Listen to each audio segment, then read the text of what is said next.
Hey everyone, this is a market recap for Thursday, April 9th, 2026. We're reviewing the ES gap fill. And this morning I was talking to the group about there was a little caution because we had yesterday's gap open. Let's just zoom out here. So we had yesterday's gap open at 66.55. We still have that 63.86 open, and we also had 67.71 open. So I was thinking, we were at we had lows of 67.92-ish during Europe, and I thought, we're just as close to that. But regardless, gap stats on Thursdays are pretty good. Second best day of the week, next to Wednesday. And I messaged the group at 9:11 that I was trying along here at 68.05. I probably got in right before, 68.05, 9 o'clock. So we got in here, we drew up a fib, we were waiting for a pullback. And at 68.05, we were really leaning on 6,800 as a psychological level. And if that broke, then perhaps we were wrong, but we got the free trade. And right at the open, we blasted off, and actually we took off at the quarter and at the half, and right before the half, and we were done. We were done with that trade for the day. Because that's the high probability trade. Also, what was VIX doing at this time? The VIX pretty much from the open was just dropping.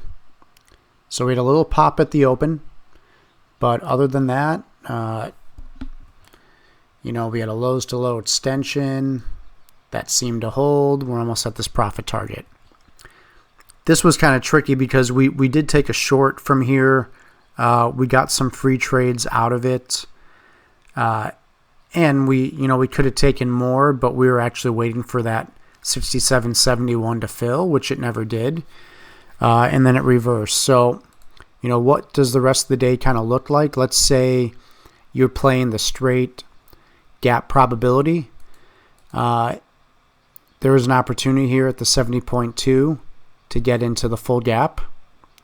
And then what happened from there? We took off, and there's a lot of other elements at play. There was a previous high at 47 that we blasted through, and this is kind of where we left off. So we left off with a high-to-high extension, some support at this previous. Basically, this is a previous high.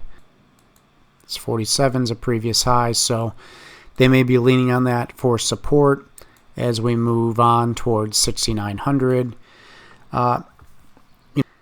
If there is a retracement on the ES, let's say we do fill some of those gaps below, we would be looking to be a buyer of ES around here.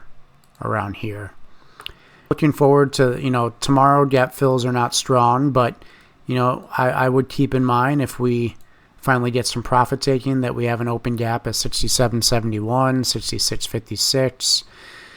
If things ever get really bad, not really bad, but, if we really get a major pullback and retracement, we still have that gap open from,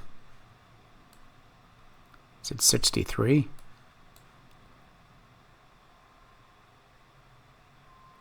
63.80, 86-ish. All right, so you want to keep those in mind. These gaps usually fill between, let's say, 3 and 19 or 20 days from our data. But something to keep in mind, it has to fill during regular trading hours for it to count. And that's your gap play for Thursday, April 9th.